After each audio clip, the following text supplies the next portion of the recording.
Hi hello नमस्कार आईंनो. Dzire beautiful गर्भसंस्कारमध्ये तुम्हा सर्वांचे मनापासून स्वागत. गप्पा मारताना आपण नेहमी म्हणतो ना, अगं माझं मूल ऐकतच नाही ग. मग आपलं ओरडणं सुरू होतं. पण खरं सांग, शिस्त लावण्यासाठी ओरडण्याची खरोखरच गरज असते का? शिस्त म्हणजे मुलांवर कंट्रोल मिळवणं नाही, तर त्यांना काय योग्य आणि काय अयोग्य हे प्रेमाने समजून सांगणं आहे. ओरडण्याचा परिणाम मैत्रिणींनो विचार करा. जेव्हा आपण रागाच्या भरात ओरडतो तेव्हा मूल घाबरून क्षणभर शांत होतात, पण त्या शांततेत भीती असते, आदर नाही. यामुळे मूल आपल्यापासून हळूहळू दूर जाते. आणि सर्वात महत्त्वाचं म्हणजे ओरडल्यामुळे त्यांच्या मेंदूची विचार करण्याची क्षमता काही काळासाठी थांबते. मग आपण जे काही चांगलं सांगतो ते त्यांच्यापर्यंत पोहोचतच नाही. आज मी तुम्हाला त्याकरिता शिस्त लावण्याचे 7 प्रभावी नियम, 7 गोल्डन रूल्स.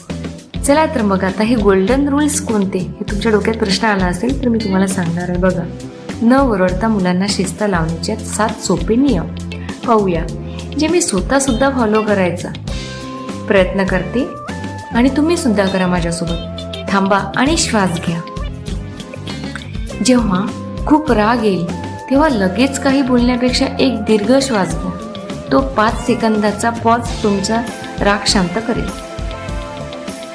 दुसरा, मुलांना नक्की काय करायचं आणि काय नाही हे सोप्या शब्दात सांगा. नियम गुंतागुंतीचे नको. परिणाम समजावून सांगा. जसे शिक्षा देण्याऐवजी त्यांच्या कृतीचा काय परिणाम होईल हे सांगा. उदाहरणार्थ, जर खेळणी खेळत असतील आणि त्यांनी खूप सारा पसारा केला असेल तेव्हा तुम्ही त्यांना म्हणा, आवरली नाही तर उद्या ती खेळायला मिळणार नाही. त्यामुळे त्यांना स्वतःच्या वागणुकीची जबाबदारी कळते की आपण काय केलं पाहिजे, काय नाही केलं पाहिजे.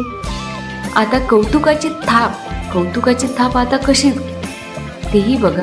आपण मुलं चुकली की लगेच बोलतो, पण जेव्हा ती चांगलं वागतात तेव्हा त्यांचं कौतुक करायला विसरतो.